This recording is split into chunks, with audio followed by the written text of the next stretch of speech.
Sebetulnya rekayasa lalu lintas yang seharusnya masyarakat ini sudah bisa disosialisasikan. Baik, terima kasih.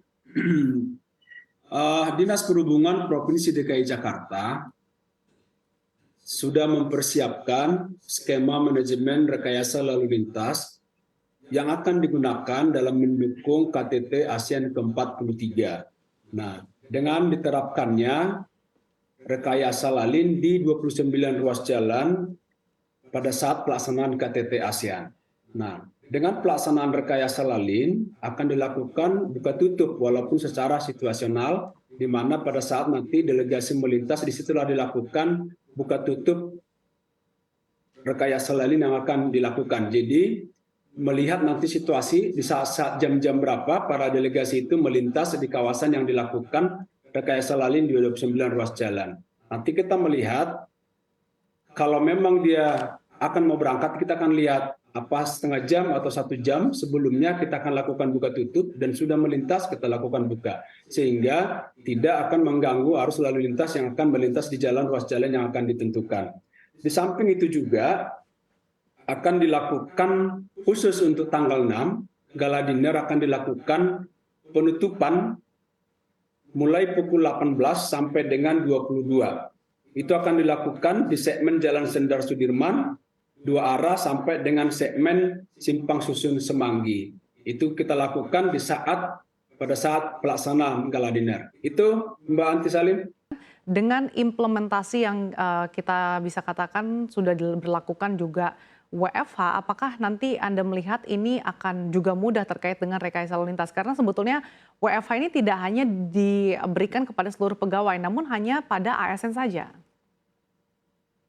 Ya, betul. Jadi sebetulnya dengan adanya WFH 75%, itu akan memudahkan kita untuk melakukan implementasinya. Kenapa? Karena memang itu mengatur pergerakan orang dan kendaraan, khususnya jalan aksesibilitas KTT ASEAN ke-43 itu akan berkurang dan akan berdampak pada efektivitas pemberlakuan manajemen rekayasa lalu lintas. Sehingga dengan WFH 75% bagi ASN itu juga akan memudahkan kita untuk melakukan rekayasa lalin. Nah, untuk unsur swasta memang diharapkan juga ikut bisa membantu melakukan WFH untuk bisa mendukung pelaksanaan KTT ASEAN. Arlem, tadi yang dikatakan terkait dengan pengimplementasian uji emisi, seperti apa Anda melihat progres sejauh ini? Karena sebelumnya Kementerian LHK mengatakan bahwa akan ada sanksi. Sejauh ini seperti apa Pak Arlem? Baik, terima kasih. Jadi pemerintah Provinsi DKI Jakarta dalam hal ini Dinas Lingkungan Hidup bekerjasama dengan Dinas Perhubungan dan juga Kepolisian Polda Metro Jaya, kita sudah melakukan sebelum tanggal 1 kemarin sudah melakukan himbauan-himbauan untuk melakukan uji emisi pada kendaraan-kendaraan pribadi ataupun barang dan umum. Nah, mulai tanggal 1 September kemarin kita sudah melakukan uji emisi di beberapa titik dan dilakukan tilang.